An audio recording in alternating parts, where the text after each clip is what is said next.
Miss হবে না আপনার পছন্দের টিভি শো। দেখুন জি5 অ্যাপে একদম ফ্রি।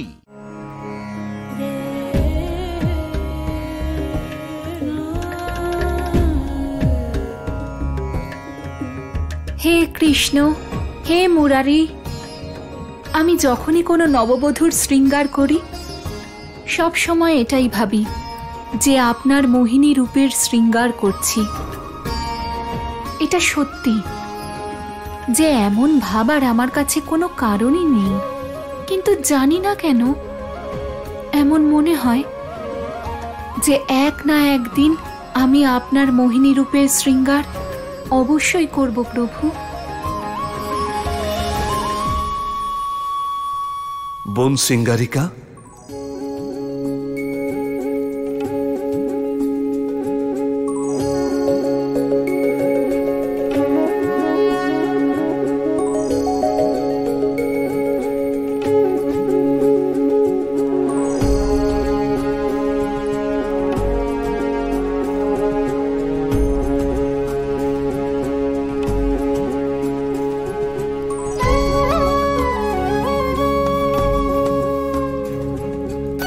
শ্রীকৃষ্ণ, আপনি এখানে? এটা কি আমার ভ্রম নাকি এটাই বাস্তব? প্রভু, আমি সর্বদাই তোমার পাশে ছিলাম। যখনই তুমি মোহিনী রূপে কারুর শৃঙ্গার করেছ তা তো আমারই শৃঙ্গার ছিল। আজ আমি প্রত্যক্ষ রূপে তোমার সামনে রয়েছি। আপনি প্রত্যেক রূপে আমার সামনে এসে আমার জীবনকে ধন্য করেছেন প্রভু।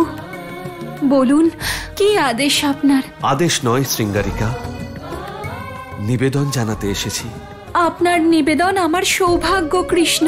হে শৃঙ্গারিকা, তুমি কি মোহিনী রূপে আমার শৃঙ্গার করবে? প্রভু, কিন্তু আপনি তো স্বয়ং মুহূর্তের মধ্যে মোহিনী রূপ ধারণ করতে পারেন, তাহলে এই কার্যে আমাকে কেন প্রয়োজন?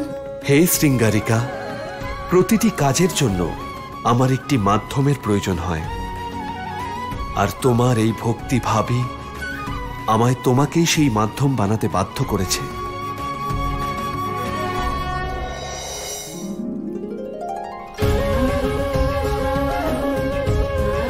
হে কৃষ্ণ, আজ পর্যন্ত আমি আমার মনের অনুভূতি অনুযায়ী সব রূপে তোমায় ভালোবেসেছি, তোমায় আহ্বান করেছি, কিন্তু আজ আমি তোমাকে নিজের স্বামী হিসেবে আহ্বান করছি।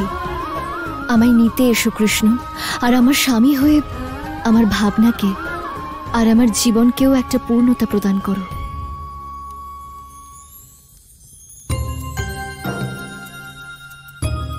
প্রভু, আমাকে এই সুযোগ দিয়ে আপনি আমার জন্ম জন্মান্তরের ইচ্ছে পূরণ করলেন।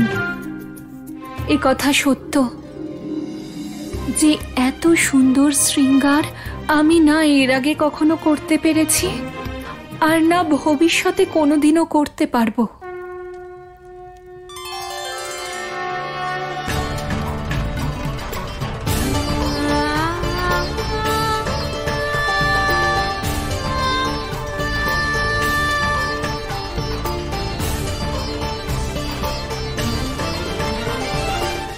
জি5 ডাউনলোড করুন আর সব এপিসোড দেখুন একদম ফ্রি।